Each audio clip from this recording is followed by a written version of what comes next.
प्रेम से बोलिए आनंद कंद भगवान की जय। गुरुर्ब्रह्मा गुरुर्विष्णु गुरुर्देव महेश्वरा गुरुर्साक्षात् परम ब्रह्म तस्मै श्री गुरुवे नमः। बंदो गुरुपदकंज कृपा सिंधु नररूप हरि महामोह तब पुंज जासु बचन रविकरणी कर अखंड मंडलाकारं व्याप्तं वेनं चराचरं तत्पदं दर्शितं वेनं तस्मै श्री गुरुवे नमः। प्रेम से बोलिए श्री सद्गुरुदेव महाराज की जय। आदि शक्ति श्री जग जननी माता जी की जय। परम संत श्री हंस जी महाराज की जय। सभी दिव्य परिवारों की जय। सभी पूजनीय संत महात्माओं की जय। सच्चे गुरु दरबार की जय। आज के इस यूएई वीकली सत्संग में देश विदेश से उपस्थित सभी पूजनीय संत महात्मागण, प्रेमीगण एवं जिज्ञासु सभी को स्वागत और मेरा सादर जय श्री सच्चिदानंद। हर एक शुक्रवार की तरह आज भी हम लोग इस जूम के माध्यम से श्रद्धा भाव लेकर भजन प्रवचन श्रवण करने के लिए हम लोग उपस्थित हुए हैं। तो चलिए आज के कार्यक्रम को शुरू करते हैं गुरु वंदना से।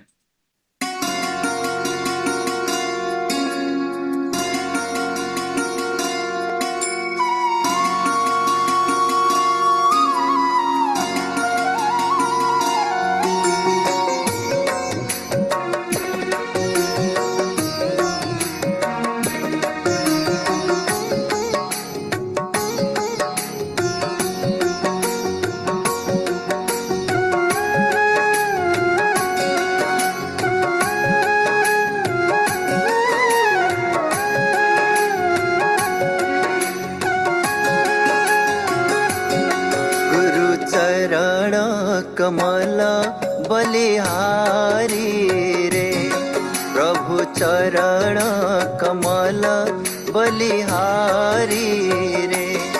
मेरे मन की दुविधा तारी रे, मेरे मन की दुविधा तारी रे। गुरु चरण कमल बलिहारी चरण कमल बलिहारी रे।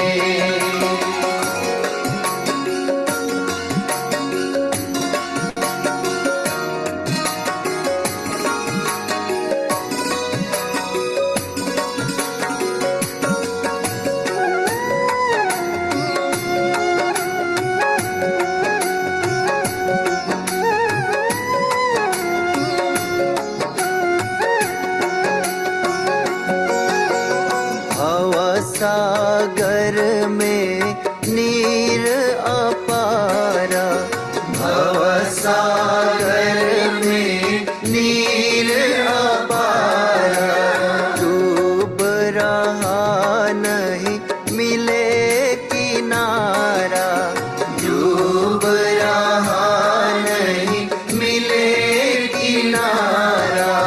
पल में लिया उबारी प्रभु, पल में लिया उबारी रे। गुरु चरण कमल बलिहारी रे, प्रभु चरण कमल बलिहारी रे।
रे।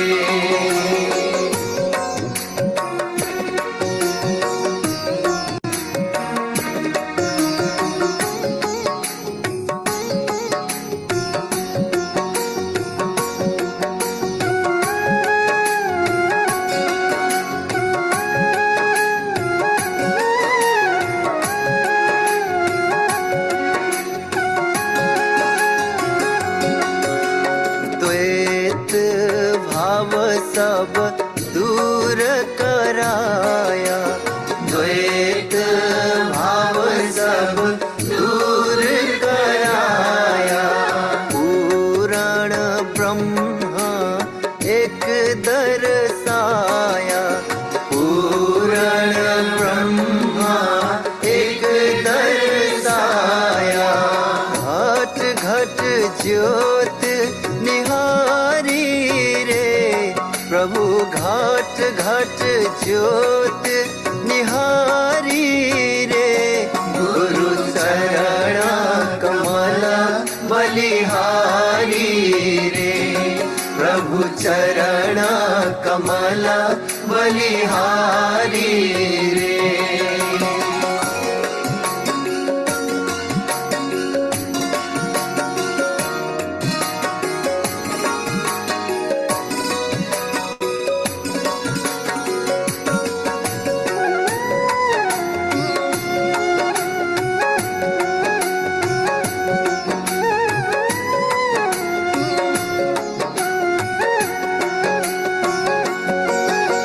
योग युगत गुरु देव बताए, योग युगत गुरु देव बताए।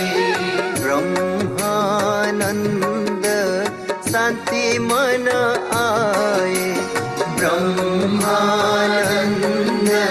शांति मन आए। मानुष देह सुधारी रे, प्रभु मानुष देह सुधारी रे। गुरु चरण कमल बलिहारी रे, सद्गुरु चरण कमल बलिहारी रे। मेरे मन की दुविधा डारी रे, मेरे मन की दुविधा डारी रे। गुरु चरण कमल बलिहारी रे, प्रभु चरण कमल बलिहारी रे। गुरु चरण कमल बलिहारी रे। प्रेम से बोलिए आनंद कंद भगवान की जय। अभी आप अति सुंदर गुरु वंदना श्रवण कर रहे थे, जिसको स्वर दिया था हमारे गुरु भाई इंद्र लामिछा ने, जो यूएसए से हैं, और इस वीडियो को एडिट किया था हमारे सुयोग्य राय भाई, जो इजराइल से हैं। दोनों को बहुत बहुत धन्यवाद। आप सभी जानते हैं कि ये यूई वीकली सत्संग एवरी फ्राइडे होता है, और डिफरेंट प्लेटफॉर्म में सत्संग होते रहता है। यूएसए का नेपाली में होता है, इंग्लिश में होता है, और हमारे इजराइल से भी हिंदी और इंग्लिश में भी होता है। और साप्ताहिक थर्सडे के दिन मेडिटेशन क्लास भी होता है। जितने भी हमारे यूएई के प्रेमी भाई बहन लोग हैं, आप सभी से अनुरोध है कि अगर समय मिलता है तो आप लोग सभी प्लेटफॉर्म में ज्वाइन होके आप लोग सत्संग मेडिटेशन क्लास का आप लोग आनंद उठा सकते हैं। बहुत ही अच्छा मेडिटेशन क्लास होता है थर्सडे के दिन। मुझे भी बहुत दिन बाद मौका मिला श्रवण करने का, क्योंकि ड्यूटी के टाइम होता है तो समय निकाल नहीं पाते हैं। तो इस बार का थर्सडे का जो मेडिटेशन क्लास था उसमें अटेंड किया, बहुत ही अच्छा लगा। और वहाँ पे एवरी वीक विभिन्न अनुभवी संत महात्मा और प्रेमियों का सत्संग प्रवचन होता है, तो उसमें भी आप लोग जरूर भाग लीजिए। जितने भी यूए की प्रेमी भाई बहन हैं, आप सबसे अनुरोध है। तो चलिए आज का सत्संग शुरू करते हैं। मैं मुंबई से हमारे गुरु भाई अजय जी को मैं अनुरोध करता हूं अपना सत्संग विचार हमारे समक्ष रखने के लिए। प्रेम से बोलिए सत्यदेव महाराज की जय और सभी महान संत महात्माओं की जय और सभी प्रेमियों की जय। नमस्कार। जैसे आपका बहुत थैंक यू, आपने जो फिल्म स्क्रिप्ट चलाई जिसमें माता जी के भी पिक्चर थे, बहुत सुंदर फिल्म स्क्रिप्ट है। तो पिक्चर पता नहीं कितने लोगों ने देखे कि नहीं देखे, मुझे माता जी की याद आ गई और महाराज जी के बचपन के भी बड़े सुंदर पिक्चर थे उसमें। तो इसके लिए तो मैं सबसे पहले आपका बहुत बहुत धन्यवाद। तो जैसे सत्संग में आप लोग सब सुन रहे थे कि काम क्रोध मद लोभ लुटेरे और जन्म जन्म के बैरी मेरे। मैं आप सबसे, अगर आप बहुत इस बात पे बहुत बारीकी से गौर करें कि ये इस सीक्वेंस में ही क्यों लिखा जाता है, काम क्रोध मद लोभ। ये कभी ऐसे, कभी भी आप किसी भी किताब को पढ़ेंगे या किसी भी ग्रंथ को पढ़ेंगे तो कभी ऐसे नहीं लिखा होगा कि लोभ मोह काम क्रोध। तो जीवन में काम, काम का अर्थ है कामना, खाली काम का एक ही अर्थ नहीं होता, काम का अर्थ है कामना। तो ये इसी सीक्वेंस में हमेशा इसलिए लिखे जाते हैं कि जब व्यक्ति की कामना पूरी नहीं होती, आप कभी भी अपने जीवन में आजमा लीजिएगा। जैसे कोई पति है, चाहता है कि पत्नी मेरी इस बात को माने या मेरी ये कामना पूरी करे, वो नहीं पूरी होती तो उसे क्रोध उत्पन्न होता है। तो यानी क्रोध का काम से बहुत बड़ा संबंध है कि क्रोध अपने आप में अस्तित्व नहीं रखता अगर वो काम से नहीं जुड़ा हुआ। काम क्रोध और मद, अगर यदि आपके क्रोध की पूर्ति हो जाए, मान लीजिए आप किसी को दबाना चाहते हैं कि आप चाहते हैं कि आपका कोई नौकर है या आपका कोई एम्प्लॉई है, आप उसको दबा के गुस्से से अपने तरीके से काम करना चाहते हैं और वो यदि आपसे दब जाता है या ग्रुप ऑफ पीपल को आप दबा लेते हैं तो आपके अंदर मद उत्पन्न होता है। मैं हूं, मैंने कर दिया, मेरा ये अस्तित्व है। और जब एक बार किसी को मद उत्पन्न हो जाता है, जैसे नेताओं की किसी की बात करें, एक बार कुर्सी से अगर जुड़ाव किसी नेता का हो गया या किसी राजा का अपने राज्य से जुड़ाव हो गया तो उसके बाद फिर उसमें लोभ उत्पन्न होता है, ये मेरे हाथ से जाना नहीं चाहिए। तो ये जो सीक्वेंस है ये बड़ा इंपॉर्टेंट सीक्वेंस है समझने के लिए कि काम क्रोध मद लोभ और उसके आगे लिख दिया लुटेरे। तो आप ये समझिए कि ये चार शब्द के आगे लुटेरे लिखा तो ये चारों क्या लूटते हैं। ये बात मैं इसलिए कहना चाह रहा हूं कि चार चीजें मिलके क्या लूट लेते हैं, क्योंकि हम बैठे हैं सत्संग। अगर आप महाराज जी का सत्संग बड़े गौर से सुने तो महाराज जी बार बार अपने सत्संग में कहते हैं बिनु सत्संग विवेक न हो। तो जो सत्संग से हमको विवेक मिलता है, विवेक शब्द की उत्पत्ति हुई है विवेचन करना। विवेचन अर्थ मतलब आप ये समझ पाए क्या सही है क्या गलत। तो ये जो विवेक है ये काम क्रोध मद लोभ ये लूट के ले जाते हैं। तो जब काम क्रोध मद लोभ चारों की पूर्ति हो गई, चारों ने अपनी जगह बना ली आपके अंदर, तो आपके शरीर में जो विवेक है वो अपनी जगह नहीं रख पाए। तो जब विवेक अपनी जगह नहीं रख पाएगा तो आप ये जजमेंट नहीं ले पाएंगे कि सही क्या है गलत क्या है। वैसे अगर आप देखें सही गलत तो उर्दू के शब्द हैं, अगर हमारी संस्कृति में देखें तो इस शब्द को हमेशा कहा गया उचित और अनुचित। द राइट और wrong never exist in this life. या तो कोई आप काम कर रहे हैं वो उचित है या अनुचित है। अब ये उचित अनुचित की व्याख्या या उचित अनुचित क्या होता है ये समझने के लिए कि what is right for your life, what is wrong for your life, आपको सत्संग की जरूरत पड़ती है। तो अगर आप महाराज जी का सत्संग बहुत ध्यान से सुने और उसको जो डाइसेक्ट करें तो आप ये पाएंगे हर चीज आपस में जुड़ी हुई। तो हमें अगर विवेक चाहिए, हम ये जानना चाहते हैं कि जीवन में सही क्या है गलत क्या है, तो आपको सत्संग की बहुत जरूरत है। अब हम ये सत्संग कर रहे हैं कि लोग तो बहुत दूर दूर से हैं, अभी तो कितनी बार सत्संग में महाराज जी के दर्शन प्राप्त कर पाते होंगे, नहीं कर पाते होंगे। और अपने गुरु का दर्शन अगर आप हर एक क्वार्टर 3 महीने में ना कर पाए तो 6 महीने में करना चाहिए, ना कर पाए तो साल में जरूर करना चाहिए, क्योंकि उससे आपके भजन में उन्नति होगी। अब जब हमारे पास विवेक आ गया, सत्संग हमने अटेंड कर लिया, हम बार बार सत्संग अटेंड कर रहे हैं, हमारे पास विवेक आ गया, तो फिर अब हम हरे करेंगे क्या, उचित क्या है जीवन में? उचित यही है कि आप भजन करें। जितना भी आपने अभी सत्संग सुना, उसका सबका सार ये था कि हम परमात्मा की ओर बढ़े।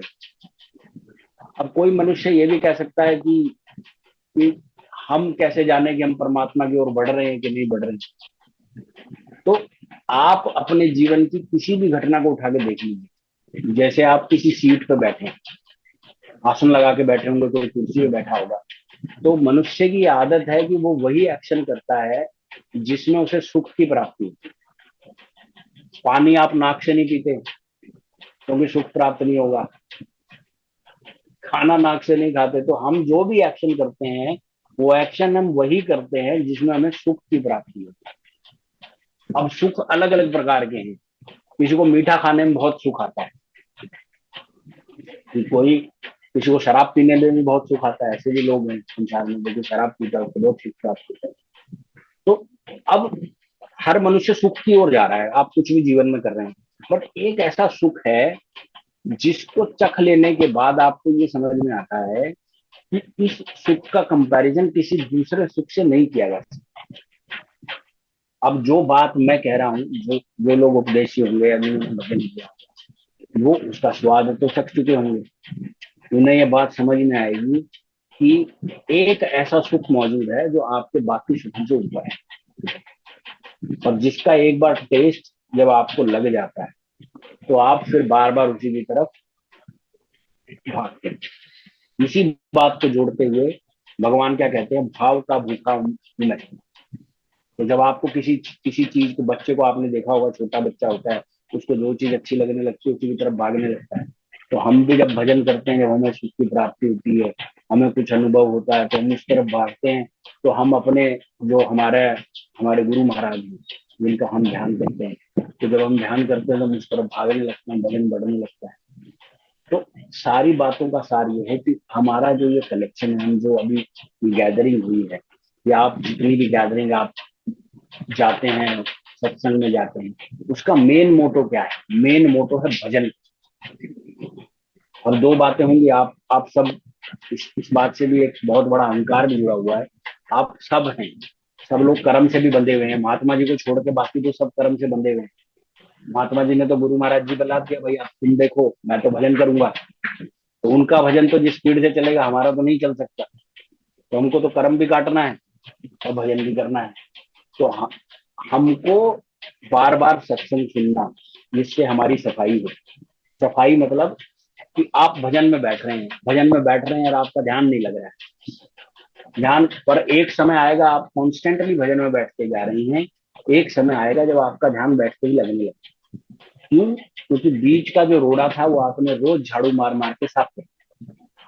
अब जो लोग भजन करते होंगे इस बात को समझते होंगे, जो लोग नहीं करते होंगे वो रोज बैठे, उन्हें एक पहले दिन में और 10वें दिन में और फिर 50वें दिन में, 100वें दिन में फर्क नजर आने लगेगा। तो हमारे बीच एक बड़ा रोड़ा है, काम क्रोध मद लोभ में अहंकार। आप अपने जीवन में देखेंगे अहंकार इतना बारीक है, जिससे बारीक शायद ही कोई एक्सटर्नल वस्तु। कभी कभी अगर आप अनुभव करेंगे, जब आपको कभी किसी से या तो लड़ाई हो जाए या घर में कोई बात हो जाए, तो अहंकार किस तरीके से हमारे शरीर के अंदर प्रवेश करता है वो पकड़ना बहुत मुश्किल है। तो इतना बारीक है कि वो अंदर घुस जाए। अब ये बात कहने का मेरा मकसद क्या है, क्योंकि महाराज जी बार बार अपने सत्संग में सुनाते हैं कि हाथी होता है और वो एक छोटे से अंकुश से वो काबू में आ जाता है। एक हाथी इतना बड़ा हाथी होता है, बट उसको पकड़ने के लिए छोटा सा अंकुश चाहिए होता है जिससे वो डायरेक्शन पकड़ लेता है। तो ऐसे ही हमारा मन जो डिजाइंड है वो हर चीज से बंधा हुआ है, काम से बड़ा बंधा हुआ है, क्रोध से बंधा हुआ है, और इसमें जो सबसे बड़ा बारीक जो पेनिट्रेशन है वो है अहंकार। जब भी आप भजन में बैठेंगे, मैं सिर्फ भजन की बात इसलिए करता हूँ, मुझे कुछ और पता नहीं है जीवन में। तो अब आप जब भजन में बैठेंगे तो मन आपको 100 काम गिनाएगा। तो वही हाथी है जो आपके अहंकार को जीवित रखना चाहता है। अहंकार मतलब आपके अस्तित्व को, कि ये काम करना है। अब वो काम वही गिनाएगा जिसके बगैर आपको लगेगा कि मेरी दुनिया उगड़ जाएगी। ये काम नहीं किया। अब जीवन में और भी लोगों के काम होते हैं, किसी का बच्चा होता होगा, किसी का ऑफिस का काम होता होगा, वो सब काम गिना देगा। वो आपके अहंकार को जीवित रखते हो। पर जो हमें गुरु महाराज जी ने नाम दिया, नाम, आप जितने भी उपदेश होंगे समझते होंगे, जो नाम दिया आप उसको पकड़ लो। गुरु महाराज जी ने तो हमें डंडा दे दिया, ये इतना बड़ा हाथी है, ये इस डंडे से पकड़ में आ जाए। आप उस डंडे को लेकर पकड़ के रखो तो मन जो है अपना डायरेक्शन पकड़ेगा। डायरेक्शन पकड़ने के बाद एक समय ऐसा आएगा कि उस मन को ये पता लग जाएगा कि एक ऐसा भी स्वाद है जिस स्वाद की वैल्यू बाकी इस संसार के हर स्वाद से ऊपर है। मन को सिर्फ इतना ही तो बताना है। मन तो लालची है, उसको ये नहीं, हाँ लालच, जब एक बार उसने स्वाद पकड़ लिया तो जितने भी भगत हुए हिस्ट्री में आपने देखा होगा, एक बार स्वाद लग गया तो फिर उनसे कभी छूटा नहीं। इस बात पे हर आदमी ये सवाल पूछ सकता है कि ये क्यों जरूरी है कि मन को वो स्वाद चखाया जाए। आप में से कोई भी ये सवाल पूछ सकता है कि क्यों जरूरी है कि भजन करा जाए।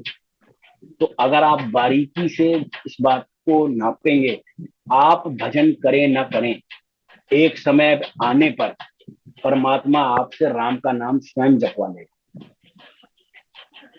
तो जो चीज डंडे खाकर करनी है, वो चीज बना डंडे खाए करेंगे तो ज्यादा सुखी रहेंगे। इस संसार में कोई भी व्यक्ति है वो नाम जपे बगैर नहीं रह सकता। इस जन्म में नहीं जपे, अगले जन्म में जपना। चोर भी होता है, जेल में जाता है, डंडे खाता है, एक टाइम पे भगवान राम राम तो कर ही लेता है। तो मेरा आप सबसे यही अनुरोध है, मैंने जो महाराज जी के चरणों में यही सीखा है कि अपने गुरु में आप आस्था रखें। यदि आपके मन में यह विचार, कुछ कोई भी ऐसा विचार आता है जिसको हम शंका कहते हैं, तो आप सबसे पहले ये सोचें, यदि आप ज्ञानी हैं तो आपका गुरु कैसा हो। यदि हम अपने आप को ज्ञानी समझ रहे हैं तो सोचो जो हमारे पिता समान हैं, उससे भी ऊपर हैं, उनके पास कितना भंडार हो। तो इसलिए सदैव झुक के चलें, चरणों में माथा रख के चलें, क्योंकि माथा रखेंगे तो अनुभव प्राप्त होगा। अगर आपके पास अनुभव नहीं है तो आप उसी के रास्ते पे हैं। आप भजन, सत्संग, सारी बातें सुनते हुए आप जो है सिर्फ भजन की ओर कोशिश करें। आसन लगता है, आधा घंटा लगता है, 1 घंटा लगेगा, 1 घंटे के बाद 1.5 घंटा लगेगा, आपको स्वाद महसूस होगा। स्वाद महसूस होने के बाद आपको आनंद की अनुभूति होगी। और उसके बाद आपको ये जो ज्ञान है, ज्ञान का अर्थ होता है अनुभव। जैसे मीठे का ज्ञान होता है, वो शब्द से नहीं बताया जा सकता, इसलिए नाम का जो अनुभव है वो आपको महसूस होगा। और महसूस होने के बाद आप इस बात को स्वयं समझ जाएंगे, किसी से पूछने की जरूरत नहीं पड़ेगी कि ये राम का नाम क्या है। तो मैं तो अपनी कुछ मुझसे बस इतनी बात जो जानता हूँ वही आपके सामने रखता हूँ। और मैं आप सबसे हाथ जोड़कर प्रार्थना करता हूँ कि आप भजन जरूर करें, क्योंकि समय ऐसा है कि ये समय चला जाएगा, शरीर बूढ़ा और बूढ़ा होता चला जाएगा, भजन नहीं होगा। तो आप भजन करें तो थोड़ा भी कर सकते हैं, करें। प्रेम से बोलिए श्री सदगुरुदेव महाराज की जय। प्रेम से बोलिए श्री सद्गुरुदेव महाराज जी की जय। आदि शक्ति श्री जगजननी माता जी की जय। हमारे गुरु भाई अजय जी जो मुंबई से जुड़े हुए थे, आपके प्रेरणादायक सत्संग विचार के लिए बहुत बहुत धन्यवाद। चलिए अभी एक छोटा सा भजन होगा। भजन के लिए मैं अनुरोध करता हूँ हमारे गुरु बहन प्रतिमा सिकदिल जी जो दुबई से हैं। प्रेम से बोले सदगुरुदेव महाराज की जय। मेरे प्रभु तुम मुझको बता दे, तेरे सिवा मैं क्या करूं। तेरी चमक के सामने आकर दीप जला के क्या करूं, दीप जला के क्या करूं, मेरे प्रभु तुम कलियों में बस रहे हो तुम, फूलों में हंस रहे हो तुम, मेरे तो मन में हो बसे तुम, मंदिर में जाकर क्या करूं, मंदिर में जाकर क्या करूं, मेरे प्रभु तुम मुझको बता दे, तेरे सिवा मैं क्या करूं, तेरे सिवा मैं क्या करूं, बन के वो मन आप ही फूलों पे गुनगुनाते रहे, ऐसे संगीत के सामने, ऐसे संगीत के सामने,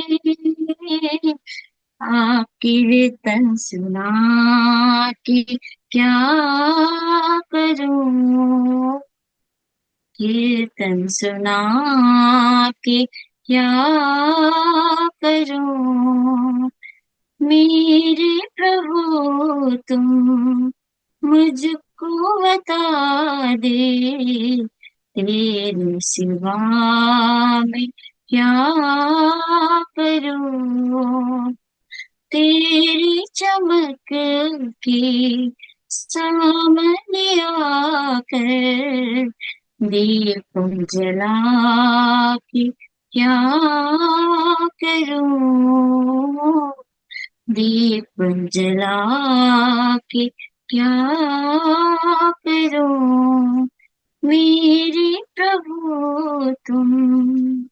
प्रेम से बोले सद्गुरुदेव महाराज की जय। प्रेम से बोलिए आनंद कंद भगवान की जय। हमारे गुरु बहन प्रतिमा सिकदल जी को अति भावपूर्ण भजन प्रस्तुति के लिए बहुत बहुत धन्यवाद। चलिए अभी सत्संग होगा। सत्संग के लिए मैं आपको ले चलता हूँ पंजाबी बाग आश्रम। हमारे पूजनीय महात्मा सत्यबोधानंद जी को मैं अनुरोध करता हूँ अपना सत्संग विचार से हम सबको लाभान्वित करने के लिए। अखंडानंद बोधाय शिष्य संतापहारिणी सचिदानंद रूपाय तस्मै श्री गुरुवे नमः। बंदहु दीन दयालु हरि कृपा सिंधु सुखधाम जगदीश्वर प्रभु हंस को कोटि कोटि प्रणाम। मूकं करोति वाचालं पंगुलंघ्यते गिरिं यत कृपातमहं वन्दे परमानंदमाधवम्। प्रेम से बोलिए श्री सद्गुरुदेव महाराज की जय। त्रिभुवन पति आनंद कंद भगवान की जय। परम आराध्य जो जननी श्री माता जी की जय। भक्त वत्सल भगवान की जय। सभी दिव्य महान विभूतियों की जय। घटघटवासी परम पिता परमात्मा और ज्ञान के दाता इष्ट देव श्री गुरु महाराज जी के चरणों में नमन बंदन करते हुए उपस्थित सभी आदरणीय आत्मिक प्रभु प्रेमी आत्माओं और भक्तिमती प्यारी माताएं बहनों, हम लोग बड़े सौभाग्यशाली हैं कि श्री गुरु महाराज जी के असीम अनुकंपा से संतों का सानिध्य और हरि की कथा श्रवण करने का सौभाग्य प्राप्त हो रहा है। संत तुलसीदास जी कहते हैं, सुत दारा और लक्ष्मी पापी घर भी होए, संत समागम हरि कथा तुलसी दुर्लभ दोए। संसार में सब चीज सुलभ है, लेकिन संतों का जो सानिध्य है, जो सत्संग है, उसको जो दुर्लभ बताया गया। और सत्संग का शाब्दिक अर्थ होता है सत्य प्लस संग, जो सत्य का संग कर ले। विचार करना होगा कि सत्य क्या है संसार के अंदर में, क्योंकि भगवान कृष्ण कहते हैं गीता के अंदर में, गो गोचर जहां मन जाई, सो सब जानहु माया भाई, कि इस चक्षु से हम जो कुछ भी देख रहे हैं वो सब माया है, सबका नाश होने वाला है, यह सत्य नहीं है। और संत तुलसीदास जी कहते हैं कि संतों का संग करो, अर्थात सत्संग करो। तो what is a truth and what is a testament, सत्य क्या है और संग जो हम किसका करना है। तो सत्य केवल एक आत्मा है, और आत्मा को संग करने की जो विधि है वो हमें श्री गुरु महाराज जी के श्री जो है चरणों से प्राप्त होता है। इसलिए कहा गया है soul is God and God is soul, आत्मा ही परमात्मा है और परमात्मा ही आत्मा है।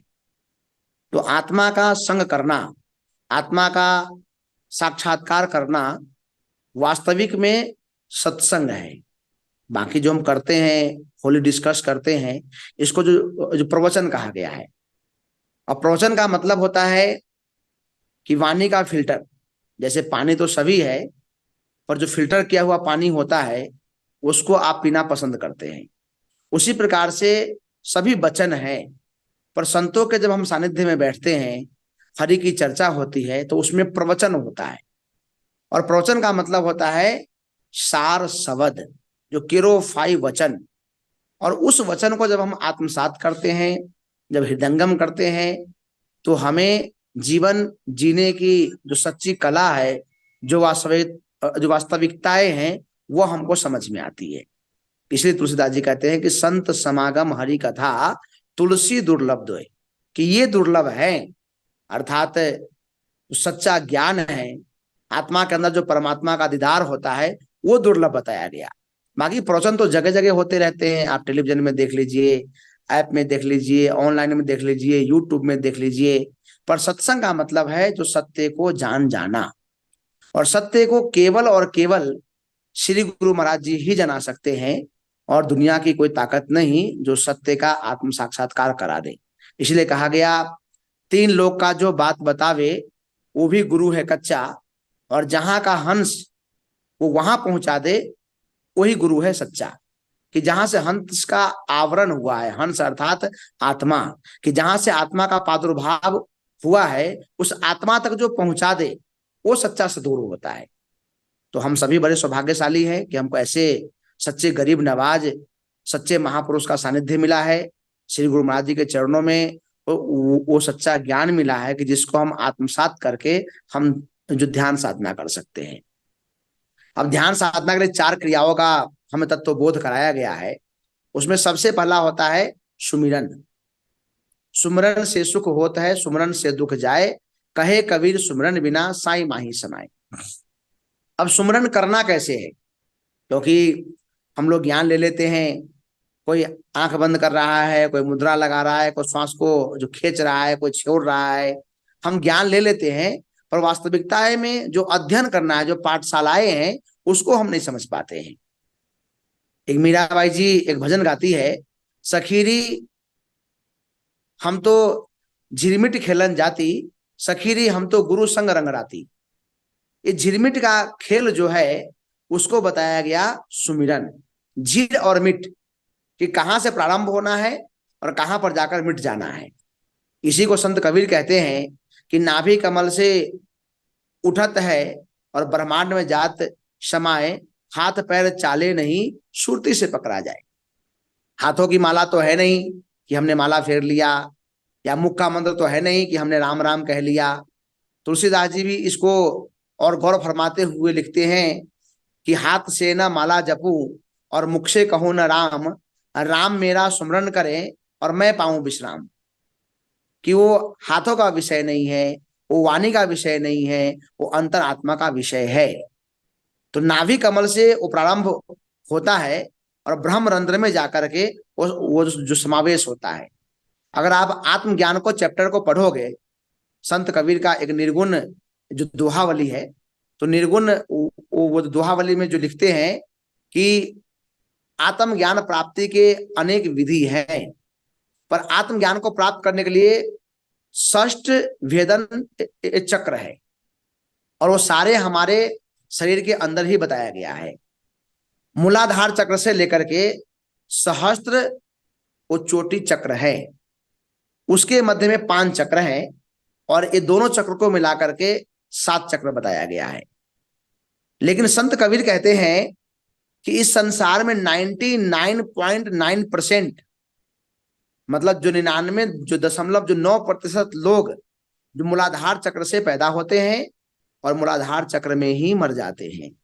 कि पुनरपि जननम पुनरपि मरणम पुनरपि जननी जठरे शयनम, ये संसारे खल दुस्तारे कृपा पाही पाही मुरारे, भज गोविंदम भज गोविंदम भज गोविंदम मुठमते।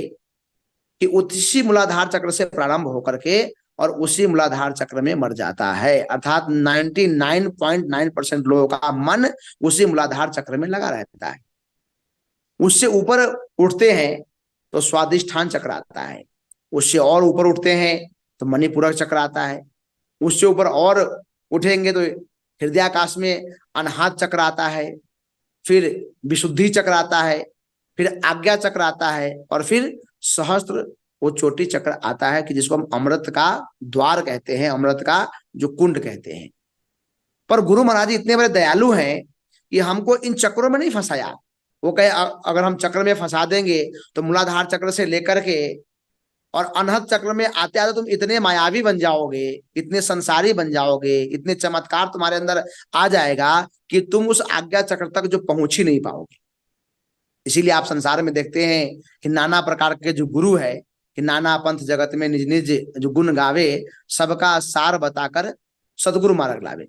संसार में नाना पंथ है, नाना गुरु हैं, जो नाना प्रकार के संस्थाएं हैं, ये सब क्या करते हैं, मूलाधार चक्र से लेकर के और अनहद चक्र तक पहुंचाते हैं। और अनहद चक्र से जब विशुद्धि चक्र में व्यक्ति आ जाता है तो इतना बड़ा चमत्कारी बाबा बन जाता है कि उसकी वाणी सिद्ध हो जाती है। वो जो कहता है वो सिद्ध हो जाता है। अर्थात मैं किसी गुरु का नाम नहीं लेना चाहता, लेकिन इस प्रकार से अनेक गुरु संसार में हैं कि उनकी वाणी सिद्ध हो चुकी है, अर्थात उसने विशुद्धि चक्र को प्राप्त कर लिया है। और विशुद्धि चक्र पे जब आते हैं तो सरस्वती जो प्रकट हो जाती है और वो चाहती है कि आप आज्ञा चक्र में न पहुंचो, क्योंकि आज्ञा चक्र में कौन बैठते हैं, सदगुरुदेव बैठते हैं, और सदगुरुदेव तक न पहुंचे, क्योंकि सदगुरुदेव जो होते हैं वो सबसे पावरफुल होते हैं। कहते हरि रूठे गुरु ठौर है, गुरु रूठे नहीं कोई, हरि रूठ जाए तो गुरु उस प्रकोप से बचा सकता है, लेकिन अगर गुरु रुष्ट हो जाए तो दुनिया के 33 कोटि देवी देवता का ये ताकत नहीं है, ये मजाल नहीं है कि वो गुरु के प्रकोप से बचा सके। तो देवता भी चाहते हैं कि इसको मायावी बना करके, इसको चमत्कारी बना करके, इसको रिद्धि सिद्धि बना करके इसको यहीं पे स्थिर कर दो, ताकि इसका मेल जो गुरु से ना हो पाए, सदगुरु से ना हो पाए। तो जैसे हम विशुद्धि चक्र में आते हैं तो वहां पे इतना प्रलोभन मिलता है कि संसार तुम्हारे हाथों में आ जाएगा, तुम जो चाहो वो कर लो, मैं सारा जो सिद्धियां दे दूंगा, सारी वसीयत दे दूंगा, सब कुछ दे दूंगा। और व्यक्ति सोचता है जी हमें क्या करना है, हमको संसार में नाम चाहिए, जो यश चाहिए, कीर्ति चाहिए, और वही भी बड़े बड़े चमत्कारी बाबा बन जाते हैं। पर ऐसे चमत्कारी बाबा भी सदगुरु के मेल से वंचित रह जाता है। तभी कहा जहां का हंस वहां पहुंचावे, वही गुरु है सच्चा, बाकी सब है कच्चा। 3 लोग का बात बतावे वो भी गुरु है कच्चा। कि तीनों लोगों की बात बताने वाले भी मिल जाएं तो भी वो कच्चा है, क्योंकि उन्होंने सदगुरु से मिलन नहीं किया है। सदगुरु से मिलन के लिए वो मीराबाई जी उदाहरण देती है कि नैनो की कर कोठरी पुतली पलंग बिछाए और पलकों के चिक डार के जो पति को लेत रिछाए। कि वो मीराबाई जी कहती है जब मेरा सावरा जो है, मेरा पिया जो है, जब वो मुझसे रुष्ट होते हैं तो मैं उसको 1 मिनट में, 1 पलक में उसे मना लेती हूँ। अर्थात मेरे नयन की कोठरी में पिया का सेज जो सजा रहता है और जब मैं अधीर हो जाती हूँ, दुखी हो जाती हूँ, तो एक पलक झपकाती हूँ, मेरा पिया जो है, मेरा सावरा जो है, वो मुझसे आलिंगन करता है और बड़ा सुख चैन को प्राप्त हो करके मैं सारों जो दुखों से मुक्त हो जाती हूँ। अब ये नैनो की जो कोठरी है, जो झिरमिट का जो जो खेल है, आंखें मिचौली ना खेलो मेरे सतगुरु, आंखें मिचौली ना खेलो, जो आंखें मिचौली के जो जो खेल है, वो विधि सदगुरुदेव महाराज जी बताते हैं कि हम कितने भी दुखी हो, हम बेचैन हो, हम अशांत हो, पर गुरु महाराज जी के हम चरणों में हम विनम्र भाव से प्रार्थना करके और एक बार उनके चरणों में ध्यान लगा करके हम बैठ जाते हैं, और एक बार अगर हमारा केंद्र बिंदु में मन लग जाए, आज्ञा चक्र में हम पहुंच जाए, सदगुरु का दीदार जो निर्गुण निराकार परब्रह्म है उसका जब बोध हो जाता है, तो व्यक्ति सारे दुखों से मुक्त हो जाता है, अपने आप को आत्मचित्त होकर के, सांचित होकर के वो उस परमानंद की तरफ उधरमुखी होने लग जाता है। तो बड़ी लंबी प्रक्रिया है, पर हम लोगों का काम है करत करत अभ्यास ते जरमत होत सुजान, रसरी आवत जाते तो सिल पर पड़त निशान। कि हमें गुरु महाराज जी ने जो ज्ञान दिया है, तो ज्ञान के साथ साथ में दो बात बताए हैं कि अभ्यास और वैराग्य। अभ्यास किसका करना है और वैराग्य किससे करना है, ये हमको प्रवचन में सुनने को मिलते हैं, ये संतों के सानिध्य में हमें प्राप्त होता है। अगर हमने दो चीज को जीवन में आत्मसात कर लिया, अभ्यास करना है सुमिरन का, ध्यान का, मेडिटेशन का, और वैराग्य करना है माया के प्रपंचों का। हम सुमिरन भी कर रहे हैं, पर कहीं ना कहीं हमारा मन जो है वो भौतिकवाद के चकाचौंध में इतना आसक्त हो चुका है, इतना फंस चुका है कि हमारा अभ्यास भी फीका पड़ जाता है। कई लोगों के मन में भावना होता है कि हमने ज्ञान प्राप्त किया तो आज ही हमको परमानंद मिल जाए। आप कितनी भी मोटी रस्सी ले लेंगे और एक ही दिन आप पत्थर पर रगड़ोगे तो मोटी रस्सी आपका वो कट जाएगा, वो टूट जाएगा, पर पत्थर पे कोई निशान पड़ने वाली नहीं है। लेकिन जो पनिहारिन होती है, जो कुआं से पानी निकालती है, वो एक पतली सी रस्सी होती है और उसमें बाल्टी होता है, और वो रोज उससे अपने कुएं से पानी खींचती है, और आप देखोगे तो 1 महीने के अंदर वो रस्सी भी नहीं टूटता है और कठोर पत्थर को भी वो रस्सी काट देता है और पत्थर के ऊपर निशान पड़ जाता है। भक्त का भी काम यही करना चाहिए कि हमें सदगुरुदेव महाराज से जो ज्ञान प्राप्त हुआ है, उस ज्ञान को हमें अभ्यास करना चाहिए। करत करत अभ्यास ते जरमत होत सुजान, रसरी आवत जाते तो सिल पर पड़त निशान। जब रस्सी से एक सील के ऊपर निशान पड़ सकता है, जब पत्थर कट सकता है, तो हमें गुरु महाराज ने जो ज्ञान दिया है उसका सुमरण करने से क्या हम अपने मन पे संयम नहीं प्राप्त कर सकते? अनेक प्रेमी भक्त कहते हैं, महात्मा जी हम ध्यान करते हैं पर हमारा मन नहीं लगता, हम भजन करते हैं पर हमारा मन भजन में नहीं लगता। हम कहते हैं, प्रेमी जी एक बात बताइए, भूख लगी हो और आप भोजन कीजिए और आप कहे जी मेरा भूख नहीं मिटा, हैव यू पॉसिबल? आप नो नथिंग, ये संभव नहीं है। अगर भूख लगी है और भोजन करेंगे तो निश्चय रूप से हमारा भूख मिटेगा, सुधा शांत होगा। और भूखी नहीं है और आप किसी के घर पे गए हैं, भाई साहब खाना खा लीजिए, बहन जी खाना खा लीजिए, तो आप केवल फॉर्मेलिटी निभाएंगे, चलो जी घर पे आए हैं, अगर नहीं खाएंगे तो नाराज हो जाएंगे, तो उनकी मान रखने के लिए फॉर्मेलिटी किया, एक रोटी आपने खा लिया, पर अंतरात्मा की भूख नहीं थी आपकी, आपने प्रेम से भोजन नहीं किया, तो आपका भूख नहीं मिटेगा। उसी प्रकार से हमने गुरु महाराज जी का ज्ञान प्राप्त किया है, तो हम सोचते हैं जी गुरु महाराज जी का आदेश है तो हमको भजन करना है, उनकी आज्ञा है तो हमको ध्यान में बैठना है, संत महात्मा कहते हैं, भाई जी कहते हैं, महात्मा जी कहते हैं तो हमको भजन में बैठना है, पर आपकी अंतर की भूख नहीं है। आप केवल एक फॉर्मेलिटी अदा कर रहे हैं, आप केवल मान सम्मान के पीछे लगे कि जी आज्ञा है करेंगे, जो नहीं करेंगे तो गुरु महाराज जी रुष्ट हो जाएंगे, संत महात्मा क्या सोचेंगे, तो उनकी मान के लिए आप भजन कर रहे हैं, पर अपनी आत्मा के कल्याण के लिए आप वास्तविकता में भजन नहीं कर रहे हैं। अगर जैसे आपको भूख लगी है, आप सारे काम को छोड़ करके, कितना भी इमरजेंसी वर्क हो, आप छोड़ करके आप पहले भोजन करेंगे। उसी प्रकार से जब भजन की भूख होगी, जब आत्मा का खुराक आपका वो प्रज्वलित हो जाएगा, जब सुधा इतनी आपकी वेग से बढ़ जाएगी और आप श्री गुरु महाराज जी के चरणों में जब ध्यान लगाओगे और बैठोगे, तो निश्चय आपका मन लगेगा। फिर ये शिकायत दूर हो जाएगी, जी मेरा मन भजन में नहीं लगता है, कोशिश तो बहुत करते हैं पर मन लगता है। मेरा अपना मानना है कि ऐसी शिकायत फिर आपके जीवन में नहीं आएगा। और मन लगे या ना लगे, आपका काम है भजन में बैठना, क्योंकि तन थिर, फिर मन थिर, फिर होवे अधीर। जब तक तन स्थिर नहीं होगा, जब तक मन स्थिर नहीं होगा, और मन स्थिर नहीं होगा तो आपका मन भजन में नहीं लगेगा। अब पहले हमारा तन ही स्थिर नहीं, हमारे जो ऋषि मुनि कहते हैं कि 84 आसन है, ऐसे तो 84 लाख आसन है, और मुख्य आसन जो हम 84 है, और 84 में भी 4 आसन मुख्य हैं। उसमें पद्मासन है, सिद्धासन है, वज्रासन है, राजासन है। जरूरी नहीं कि आप पद्मासन ही लगाइए, कोई भी आसन, राज आसन जो होता है पलथी अलती पलथी मार के बैठते हैं, राज आसन कहते हैं। चाहे आपके जो शरीर में कोई तकलीफ है, आप कुर्सी पे बैठ जाइए, पर एक आसन को आप सिलेक्ट कीजिए कि जिस आसन पे हम बैठ जाएंगे, जब तक हम भजन में बैठे, चाहे आधा घंटा हो, 1 घंटा हो, 15 मिनट्स हो, 20 मिनट्स हो, उतने देर तक हमको उस आसन से हिलना नहीं है। आसन नहीं, सबसे ज्यादा आप तन को स्थिर कीजिए। जरूरी नहीं कि बैठना ही है, सोकर भी भजन कर सकते हैं आप। उठत बैठत सोबत जागत नाम, कह नानक सदभय तिनके काम। गुरु महाराज जी ने हमको ऐसा अपॉर्चुनिटी दिया है, ऐसा एक जो सुनहरा मौका दिया है, जो गोल्डन चांस दिया है, कि हमको किसी भी प्रकार से हम बहाना नहीं बना सकते। सोते हुए भी भजन कर सकते हैं, बैठते हुए भी कर सकते हैं, हम खड़े होकर भी कर सकते हैं, आसन लगाकर भी कर सकते हैं। Every moment everywhere he is the present. हर काल में, हर परिस्थिति में उसको हम भज सकते हैं। उसके बाद भी हम न भजे, तब संत कबीर कहते हैं कि सदगुरु का क्या दोष। तीनों लोकों में गुरु महाराज ने ज्ञान की डोर फैला रखे हैं, पर अगर हमने भजन नहीं किया तो गुरु महाराज का कोई दोष नहीं है। तो सबसे पहले हम तन को स्थिर करें, और तन स्थिर होगा तो मन भी हमारा स्थिर होगा, और मन स्थिर होगा तो हमारा मन भजन में अपने आप ही लगेगा। तो भजन में मन लगे या न लगे, हमको बैठना है। मैं छोटी सी बात आपको बताऊंगा। एक छोटा सा बालक होता है, तो हम उसकी मम्मी जो होती है, जो मदर्स होते हैं उसके, वो उसका एग्जाम लेती है। वो बोलती है, उसको भूख लगता है तो बोलते मम्मी भोजन दे दो हमको।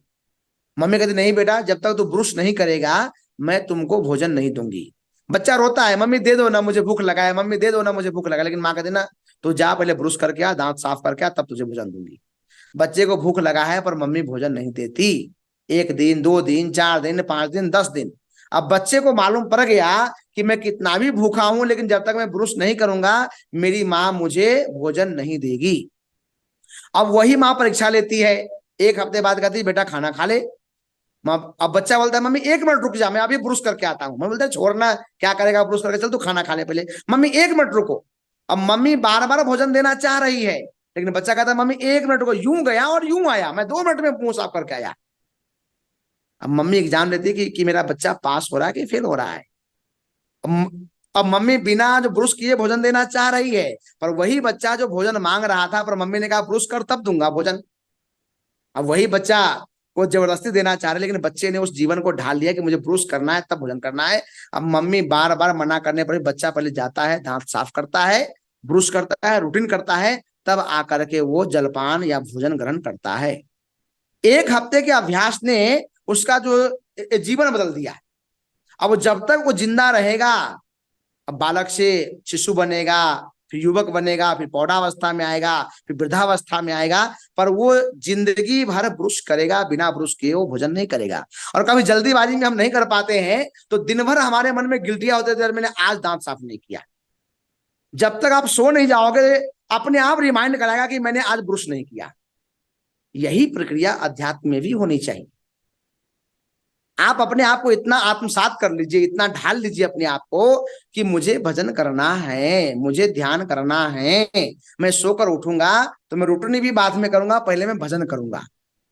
एक नई प्रक्रिया, एक नया जो हम पहल जो हम शुरू करें, और नया पहल जब हम शुरू करेंगे तो कुछ दिन तो आपको अजीब सा लगेगा, पर 1 हफ्ता 10 दिन अगर आपने अपने आप को नियम में ढाल लिया, यम नियम, आसन, प्राणायाम, प्रत्याहार, ध्यान, धारणा और समाधि, जो आपका अष्टांग योग है, उसमें सबसे पहला यम। यम मतलब लक्ष्य, एक टारगेट। अगर उसने आपको ढाले, जैसे आप मान लीजिए आपको कहीं रेलवे स्टेशन जाना है, अथवा बस स्टैंड जाना है, एयरपोर्ट जाना है, आपने अपने अलार्म में, अपने जो मोबाइल में अलार्म भी सेट नहीं किया, आपने अपनी पत्नी से, बहन से या माँ से आपने ये भी नहीं कहा कि मुझे उठा देना, केवल आपने संकल्प लिया कि मुझे सुबह इतने बजे उठ करके नहा धो के जाना है। बिना अलार्म के, बिना पत्नी के, बिना बहन के, बिना माँ के उठाए आप अपने आप उठ जाते हो। बिना आलस किए आप नहा धोकर तैयार होकर एकदम फिटफाट होकर के आप निकल जाते हो। अब वही आपको कहीं नहीं जाना है, पर आपने अलार्म भी जो सेट कर दिया, आपने पत्नी से कह दिया, बहन से कर दिया, माँ से कह दिया, मम्मी मुझे इतना बजे उठा देना, मुझे भजन में बैठना है। आपने सबसे कह दिया, पर आपने मन में संकल्प नहीं किया, आपने यम नहीं किया, आपने निश्चय नहीं किया। आपका अलार्म बजेगा, आप हाथ में उठाएंगे, फिर कट कर देंगे, फिर कंबल ओढ़ेंगे, फिर सो जाएंगे। आपकी मम्मी आएगी, बेटा तूने भजन के लिए उठाने को कहा था, उठ जा। मम्मी, हाँ मम्मी अभी उठता हूँ, फिर कंबल उठोगे, फिर सो जाओगे। फिर पत्नी आएगी, जी आपने कहा था भजन के लिए उठा देना, फिर आपने उठोगे। लोग बार बार आपको याद दिला रहे हैं भजन करने के लिए, फिर भी आप भजन में नहीं बैठ पाते हो। क्यों? आपने सबको तो कहा, पर अंतर आत्मा में आपने संकल्प नहीं किया, आपने यम नहीं किया। और यम नहीं किया तो नियम नहीं बन पाएगा।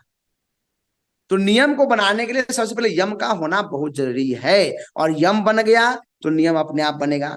और नियम बन गया तो तीसरा आता है आसन। फिर आपका आसन भी सिलेक्ट हो जाएगा। और आसन होगा तो क्या होगा? प्राणायाम, सुमिरन, श्वासों की कर सुमिरनी, अजपा को कर जाप, ब्रह्म तत्व को सार है सोहंग अपने आप। जो स्वयं में चल रहा है, जपने की जरूरत नहीं है। अजपा नाम गायत्री, योगी नाम मोक्षदायिनी। जो योगियों को मोक्ष देने वाला है वह कुंडली जागरण स्वतः ही होता है। कुंडली जगाया नहीं जाता है, वो अपने आप जाग जाता है। आप अपने आप को इतना साध लीजिए कि आपको बैठते ही ऑटोमेटिकली श्वासों में मन लग जाएगा। तो सबसे पहले मैं यही आप सबसे निवेदन करूंगा कि पहले आप अपने आप को ढालें। और ढालने के लिए हमको यम का होना बहुत जरूरी है। पहले आप यम कीजिए, लक्ष्य कीजिए, ध्येय, ध्यान और ध्याता। तो ध्यान तभी होगा जब ध्येय होगा, और जब ध्येय होगा तो ध्याता आपको अपने आप बन जाएंगे। किसी के बनाने से कोई ध्याता नहीं बनता, आदमी अपने आप ही ध्याता बन जाता है। पर ध्याता को ध्यान करने के लिए ध्येय का होना अति आवश्यक है। और यही बात गुरु महाराज जी बार बार हम लोगों को अपने जो प्रवचन में मोटिवेशनल एक स्पीच देते हैं, सत्संग जो सुनाते हैं, साधु महात्मा है, जो साध्वी गण है, बाईजी गण है, एक ही बार को बार बार फोकस करते हैं।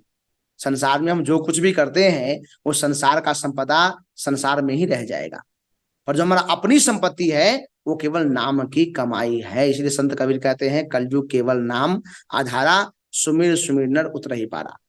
अब कई लोग इसके अर्थ ये बताते हैं कि जी कलयुग में ऐसा होने वाला था। अब तुलसीदास जी कहते हैं इतने बड़े ज्ञानी थे कि उनको पता था कि कलयुग में आधार कार्ड ही सब कुछ होगा, बिना आधार कार्ड के कुछ नहीं हो सकता है। तो अब कई वैज्ञानिक लोग, जो कई सिद्ध पुरुष लोग हैं, बुद्धिजीवी लोग हैं, वो कहते हैं जी वो नाम की बात नहीं कहा कलयुग में। तो जैसे कहा कि कलयुग केवल नाम आधारा, वो आधार कार्ड की बात किया कि कलयुग में आधार कार्ड ही सब कुछ होगा। अगर आधार कार्ड है तो सब कुछ है, आधार कार्ड नहीं तो भैया कोई भी नाम आपका नहीं जानेगा, आपके नाम का कोई औचित्य नहीं है, कोई वैल्यू नहीं है। ठीक है, अपना अपना मानना है लोगों का, ऐसे व्यंग लोग देते हैं।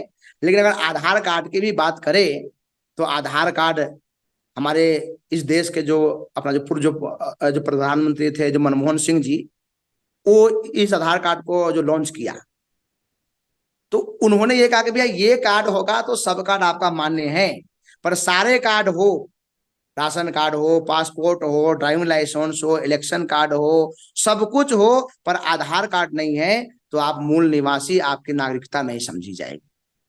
लेकिन एक बात बताइए, सारे कार्ड का मतलब तो हमको समझ में आ रहा है कि राशन कार्ड का मतलब है कि लोकलाइटी है, वोटर आईडी कार्ड का मतलब है वोट दे सकते हैं, डीएल का मतलब है गाड़ी चला सकते हैं, वो जो पासपोर्ट का मतलब है विदेश जा सकते हैं।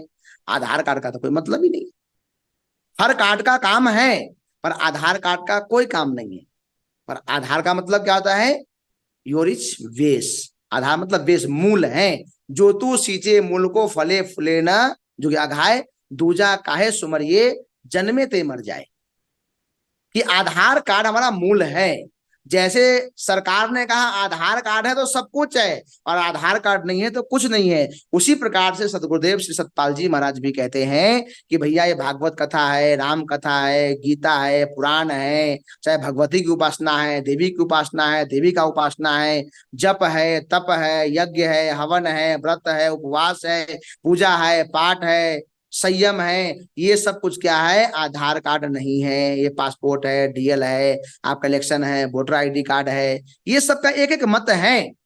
पर जो ज्ञान है, जो आत्मा का ज्ञान है, वो आधार कार्ड है। और उस आत्मा ज्ञान के लिए तुलसीदास जी कहते हैं कि कलयुग केवल नाम आधारा, कि वो नाम आपका आधार कार्ड है। वो नाम है तो सब कुछ है, और अगर नाम नहीं है तो आपका पास सारे ज्ञान है, भौतिक विद्याएं खूब है, आपने 4 वेद पढ़ रखा है, 6 शास्त्र पढ़ रखा है, 18 महापुराणों को आपने वाई हट कंठस्थ कर रखा है, आप बहुत बड़े विद्वान हैं। आप जो नारद मुनि की तरह चर अचर भूचर सचराचर सबको जानते हैं, अगोचरी भूचरी खेचरी चाचरी सबको जानते हैं। पर सब कुछ के बाद भी अगर आत्मज्ञान को नहीं जानते तो सनक सनंदन संत कुमार जी कहते हैं कि हे नारद, तुमने कुछ नहीं जाना, कुछ नहीं जाना, कुछ नहीं जाना। तो आज हमारे इष्ट, हमारे आराध्य, हम सबके प्रेरणा स्रोत सदगुरुदेव श्री महाराज जी भी इसी बात को कहते हैं कि भौतिक का कोई भी ज्ञान प्राप्त कर लो, पर जब तक आत्मा का ज्ञान नहीं होगा, जब तक तुम्हारा ये मानव का जो चोला है ये पाना व्यर्थ है, निरर्थक है। तो हम जितने भी प्रेम लोग सत्संग को श्रवण कर रहे हैं, हम सब कितने सौभाग्यशाली हैं कि भौतिकवाद में रहने के बावजूद भी जो अनमोल खजाना था, बहता था बह जात था लोक वेद के साथ, और पैंडो में सतगुरु मिला दीपक दीना हाथ, दीपक दीना हाथ करी सो वस्तु दई लखाए, कोटि जन्म का पंथ था पल में पहुंचा जाए। हम अज्ञानी थे, हम अज्ञानता के मोह में बह रहे थे, बहता था बह जाता, पूजा में, पाठ में, यज्ञ में, हवन में, जप में, तप में हम बह रहे थे, औरों को भी बहा कर ले जा रहे थे। जैसे आज के कथावाचक बहाते हैं, अनेक लोग बहाते हैं कि भैया यही सब कुछ है, इसके अलावा कुछ भी नहीं है। तो बहता था बह जाता लोक वेदन के साथ, ये 4 वेद 6 शास्त्र 18 उपनिषद में ही हम बह रहे थे और इसी को मूल समझ रहे थे। पर गुरु महाराज ने कृपा किया और क्या हुआ?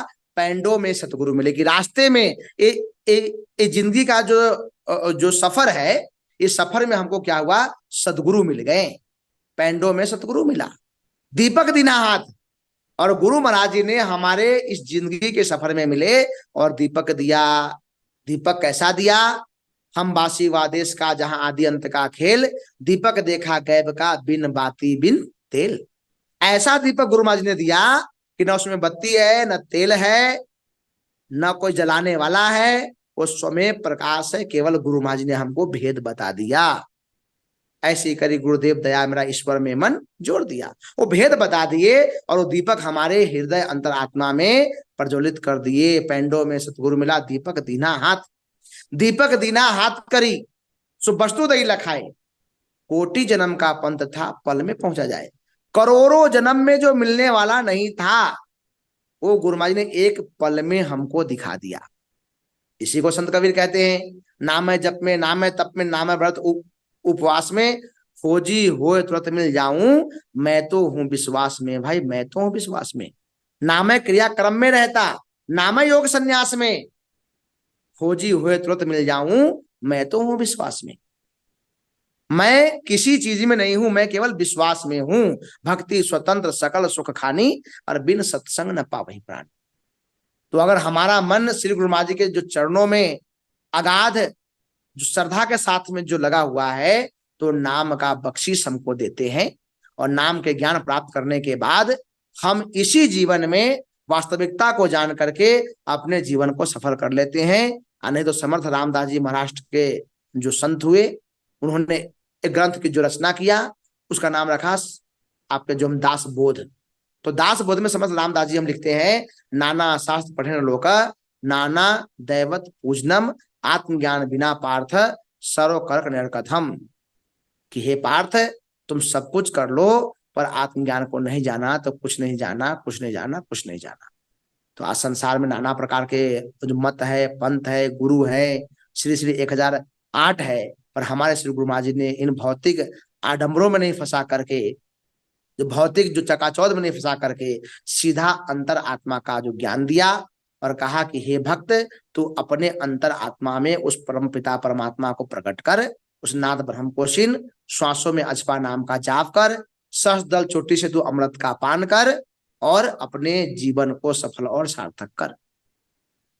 तो हम चाहे कितने भी व्यस्त हों, आपाधापी के हम जीवन में हो, पर हम नाम का सुमरण करना नहीं भूलें। 3 बार भोजन भजन 1 बार, उसमें भी आते हैं झंझट 1000। 3 बार भोजन करने में कोई समस्या नहीं आती है, लेकिन जहां भजन की बात आती है तो 1000 समस्याएं पैदा हो जाते हैं। पर संत कहते हैं 5 पहर धंधा गया, 3 पहर रहा सोए, 1 पहर हरि नाम बिना, कहो रे मानव कैसे मुक्ति होए। 5 पहर 5 या 15 घंटा तो हम काम धंधा में बिता देते हैं। हमारा नौकरी है, जॉब है, व्यापार है, बिजनेस है, काम धंधा है, हम उसमें बिता देते हैं। 3 पहर रहा सोए, 9 घंटा हम खराटे मार मार करके सोते हैं, पर 1 पहर न हरि नाम लिया। कहा 24 घंटे के अंदर में 1 पहर अर्थात 3 घंटा हमें आत्म कल्याण के लिए निकालना चाहिए, हमें गुरु दरबार के लिए निकालना चाहिए। चाहे सेवा कीजिए, सत्संग कीजिए, सुमरन कीजिए, पर प्रतिदिन अपने जीवन का 1 पहर हमें अपने आत्म कल्याण के लिए निकालना चाहिए। तो आप प्रयास कीजिए, प्रतिदिन निकाले। प्रतिदिन न निकाल सकते हैं तो 1 हफ्ते में तो आप अवश्य ही निकालें, और 3 घंटे आप संतों का सानिध्य प्राप्त करके, सत्संग करके, और हम प्रचार करें। हमारी संस्था के अनेक प्रकार के जो लिटरेचर हैं, जो कई प्रकार के नए पुस्तकें हैं, उसका भी प्रचार प्रसार करें। विशुद्ध आयुर्वेदिक औषधियां है कि जिसके लिए भी प्रचार प्रसार करें। आज समाज बहुत ही जो दुखी है, उनको सही मार्ग बताने वाला कोई नहीं है। अगर आप जैसे भक्त के अंदर में सच्चा एक जिज्ञासा प्रकट हो जाए, आप जपे औरों को जपावे, नानक निश्चय मुक्ति पावे। केवल अवेकनिंग लाने की जरूरत है। सदगुरुदेव महाराज क्या करते, लंबी लकीर खींचते हैं, वो लकीरों को मिटाने का प्रयास नहीं करते। तो हम उनके ही शिष्य हैं कि महाजनों एन गता सा पंथा, कि जिस रास्ते पर महापुरुष जो हम चले हैं, उस रास्ते पर हम भी चले। आज अगर आप गौर फरमाइए तो आप श्री गुरु महाराज जी के जो हम जीवन पे हम प्रकाश जो हम डालेंगे, तो मेरे ख्याल से हम जितने भी भक्त हैं उनके, चाहे वो बाई जी हो या महात्मा जी हो, कार्यकर्ता हो, प्रेमी हो, जितने भी लोग हैं, अपने जीवन को देखें तो मुझे ऐसा लगता है कि जितनी व्यस्त लाइफ श्री गुरु महाराज जी का है, उतना व्यस्तता हम में से किसी का भी नहीं है। फिर भी गुरु महाराज जी सारे काम को समन्वय करके चलते हैं, चाहे वो राजनीति हो, अध्यात्म हो, विज्ञान हो, परिवार हो, समाज हो, सबको लेकर चलते हैं। तो हम ऐसे गुरु महाराज जी के शिष्य हैं, तो हमें अपने आप को गर्व होना चाहिए कि हम ऐसे गुरु के शिष्य हैं। जब वो इस उम्र में इतना मेहनत कर सकते हैं तो हम क्यों ना करें। और ऐसी भाव जब हमारे मन में आएगा तो ना आपको थकावट आएगी, ना आलस आएगा, ना नींद आएगा, और एक ही आस रहेगी कि मुझे हर मानव तक इस ज्ञान को पहुंचाना है। हर मानव के हृदय मंदिर में उस हंस नाम के बीज को रोपित करना है, और हंस नाम का बीज जब रोपित होगा तो यह हंस की वेल इतनी बढ़ेगी कि सूरदास जी की वाणी चरितार्थ हो जाएगा कि पूरब पश्चिम उत्तर दक्षिण 24 काल फिरे, काल ब्याल में पड़ जा खूब मरे, काल ब्याल से वही बचे जो श्री हंस का ध्यान धरे।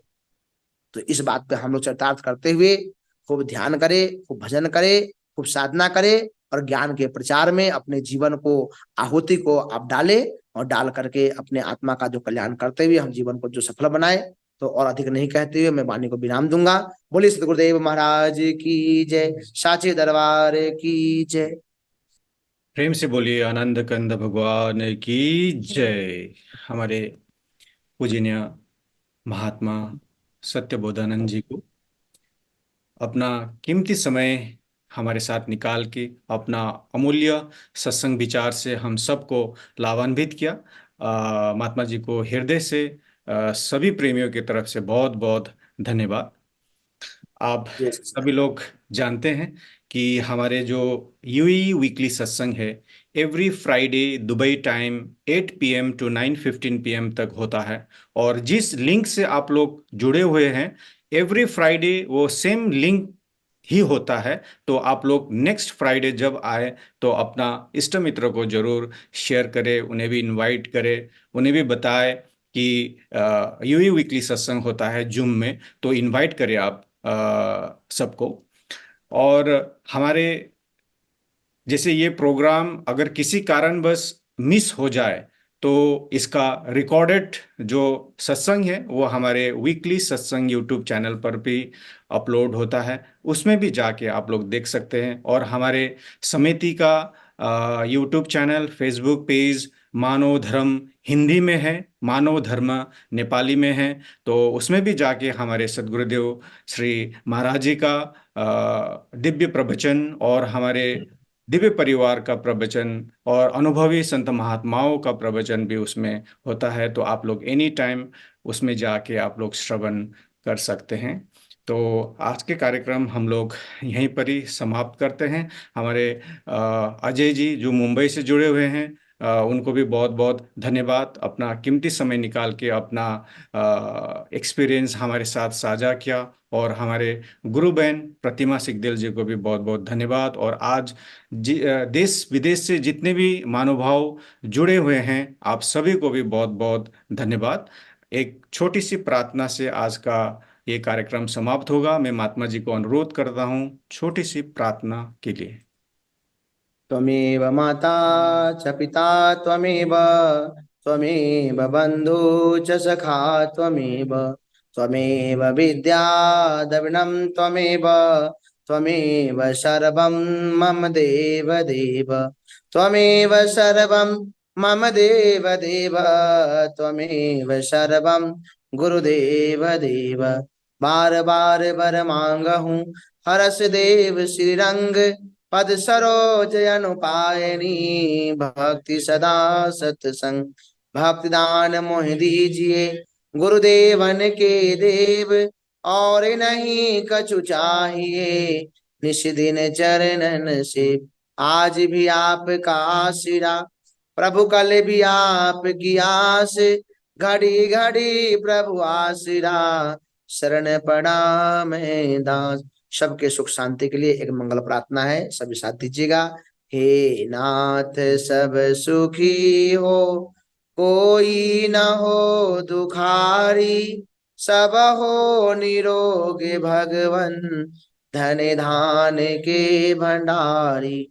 सब ब्रह्म भाव देखे, सदमार्ग के पथि खहो, दुखियान कोई होवे, सृष्टि में प्राण धारी।